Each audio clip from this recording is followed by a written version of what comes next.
Bonjour à tous. Alors aujourd'hui, je vais vous parler d'une méthode qui s'appelle OKR, Objective Key Results, et qui est une méthode utilisée par Google, par Intel et par beaucoup de super startups de la Silicon Valley et du monde entier, et qui est une méthode de gestion et de suivi des objectifs qui permet de se surpasser, qui permet d'être agile et qui permet de responsabiliser les équipes, si jamais on ne parle pas uniquement de nos propres objectifs, mais dans le cas où vous avez des équipes, qui permet de pouvoir être agile et à vos équipes de pouvoir définir leur propre manière pour atteindre des objectifs que vous leur avez donnés. Alors, la première chose dans la méthode OKR, alors évidemment, en quelques minutes, je vais être assez succinct. Je vous inviterai à regarder d'autres vidéos sur YouTube. Et entre autres, j'en ai mis une sur le channel de My CTO Friend il y a quelques semaines et qui est beaucoup plus détaillée et qui explique vraiment le process et comment nous l'appliquons à notre propre besoin.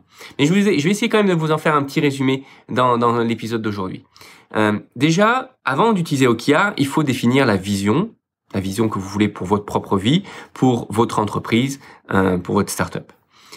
Et une fois que vous avez cette vision-là, vous allez définir typiquement je recommande de ne pas aller au-delà de 3 gros objectifs que vous voulez avoir, par exemple, sur un an.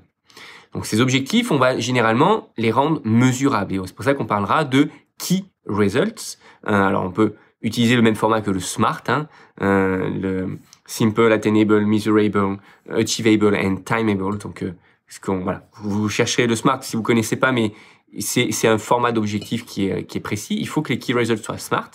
Donc, dans un an, on veut atteindre tel objectif. Si on veut atteindre tel objectif dans un an, on va avoir plusieurs solutions. D'abord, ça va être, et souvent ce que l'on fait, c'est de partager, de splitter la bande passante. De se dire, on va travailler sur les 3 à la fois.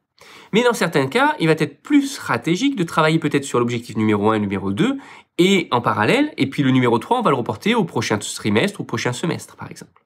Donc, il est important de prioriser les key results sur lesquels on veut travailler en fonction de son projet, en fonction de sa stratégie, en fonction du contexte. Une fois qu'on a fait ce travail de priorisation, ça va nous permettre de poser les key results que l'on veut atteindre de manière trimestrielle. Donc, on va prendre ces 3 key results et on va en décliner de nouveaux objectifs plus fins cette fois-ci, peut-être plus tangibles, plus actionnables, que l'on va vouloir atteindre à la fin d'un trimestre. Donc à la fin du premier trimestre, à la fin du deuxième trimestre, qu'est-ce qu'on veut avoir atteint comme objectif? Et ça sera votre stratégie sur l'année. Une fois que vous allez avoir vos key results que vous voulez atteindre sur les objectifs, c'est à ce moment-là que l'on va pouvoir définir les sous-OKR.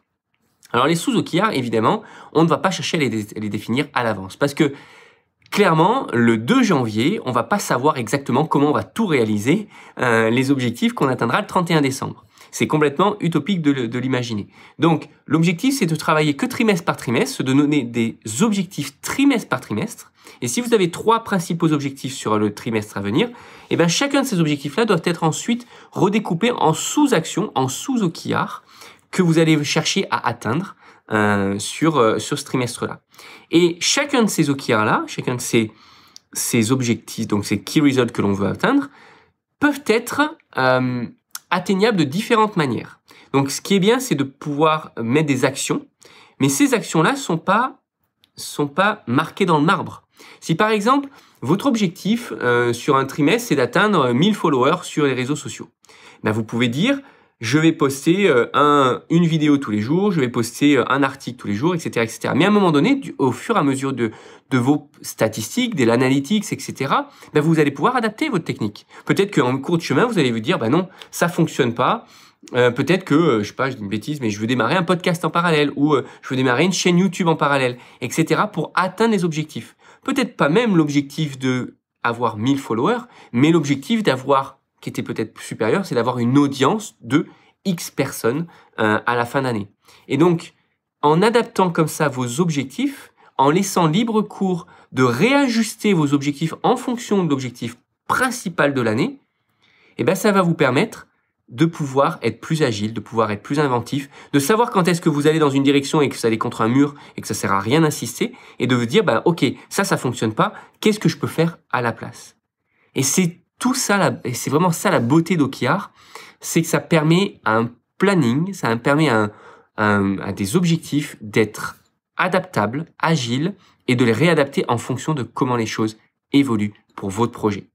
Et ça, quand vous avez une équipe, c'est d'autant plus clé puisque vous allez partager les objectifs de l'entreprise aux équipes, les objectifs trimestriels aux équipes, vous allez éventuellement les faire avec eux, et ensuite, c'est libre à eux de définir leur plan d'action.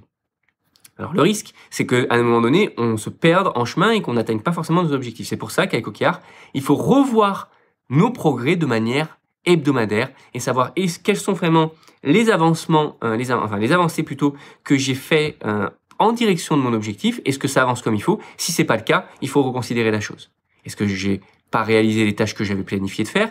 Est-ce que ces tâches sont pas suffisamment efficaces? Est-ce que les résultats sont pas là? Parce qu'en fait, on ne regarde pas forcément que les actions, mais avec OKR, on regarde surtout les résultats. L'analytics, par exemple, combien on a de followers, combien on a de visiteurs, etc. Il faut du tangible pour que ce soit mesurable et savoir si oui ou non on va atteindre nos objectifs. Voilà, c'était une toute petite introduction à OKR. J'ai fait une vidéo beaucoup plus évoluée sur la chaîne de My City of Friends. Il y a les deux, il y a en français et en anglais.